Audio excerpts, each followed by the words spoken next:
एक ऐसा योद्धा जिसे इतिहास के पन्नों में दबा दिया गया, एक ऐसा योद्धा जिसने पांडव सेना का विध्वंस कर दिया था, जिसे हराने के लिए कौरव और पांडवों को एक दूसरे का साथ देना पड़ा था। उसे उसने अकेले ही हरा दिया था।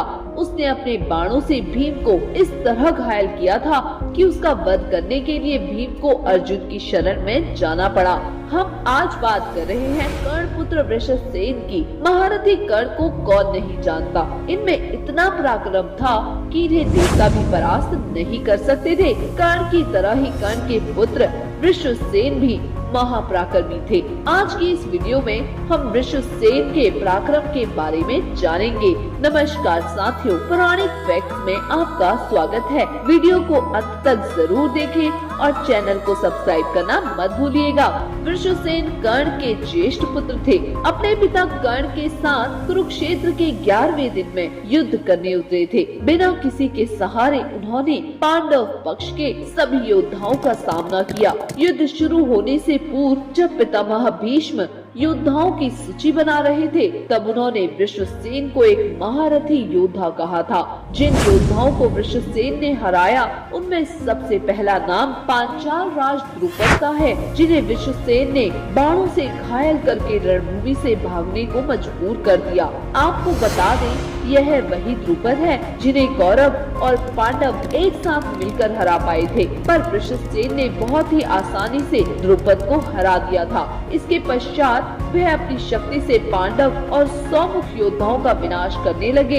इतना ही नहीं, कुरुक्षेत्र युद्ध में वृषसेन ने द्रौपदी के 5 पुत्रों, जिन्हें उप पांडव भी कहा जाता है, उन्हें भी हराया था। वृषसेन इतने ज्यादा पराक्रमी थे कि उन्हें हराने की क्षमता पांडव पक्ष के बहुत ही कम योद्धाओं में थी। इस बात का प्रमाण वृषसेन का वध है। बहुत लोगों का यह मानना है कि कर्ण के इस शक्तिशाली पुत्र को मारने के लिए महाधनुर्धर अर्जुन को छल का मार्ग अपनाना पड़ा था, लेकिन बहुतों का मानना यह भी है कि उनका वध एकदम नियमानुसार हुआ था। यह बात कुरुक्षेत्र युद्ध के 17वें दिन की है, जब वृषसेन महापराक्रम के साथ युद्ध कर रहे थे। वृषसेन और नकुल के बीच एक महाभयंकर युद्ध चल रहा था। उस युद्ध में वीर वृषसेन ने नकुल का धनुष काट दिया। तब नकुल एक तलवार उठाकर बड़े वेग से वृषसेन की ओर दौड़े। तब वृषसेन ने अपने तीरों से नकुल के तलवार को भी काट दिया। इस प्रकार बहुत ही आसानी से वृषसेन ने नकुल को परास्त कर दिया। तब नकुल अर्जुन के सामने ही तुरंत भागकर भीम के रथ पर चढ़ गए। यह देखकर वृषसेन बहुत क्रोधित हो उठे और अपने बाणों से नकुल और भीमसेन को घायल कर दिया। इसके पश्चात वृषसेन ने नकुल और भीमसेन के सारे अस्त्र काट दिए।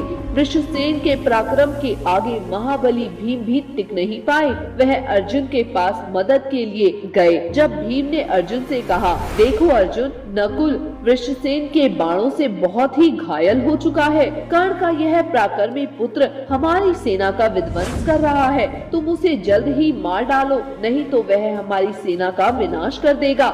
यह सुनकर अर्जुन, नकुल और शतानिक एक साथ वृषसेन को घेर लेते हैं, पर वृषसेन इतना ज्यादा पराक्रमी था कि उन्होंने अकेले ही अपने बाणों से सबको घायल कर दिया। उन्होंने 3 बाणों से नकुल, 12 बाणों से श्री कृष्ण को और 3 बाणों से शतानिक को घायल कर दिया। वृषसेन ने अर्जुन को भी कई सारे बाण मारे। वृषसेन का पराक्रम देख सारी कौरव सेना वृषसेन की जय जयकार करने लगी। वृषसेन से घायल होकर अर्जुन बहुत क्रोधित हो उठे। उन्होंने वृषसेन पर 10 बाण छोड़े, जिससे उनका धनुष, दोनों भुजाएं और मस्तक कटकर धरती पर गिर गए और वृषसेन वीर गति को प्राप्त हुए। आशा करती हूँ कि आपको हमारा ये वीडियो पसंद आया होगा।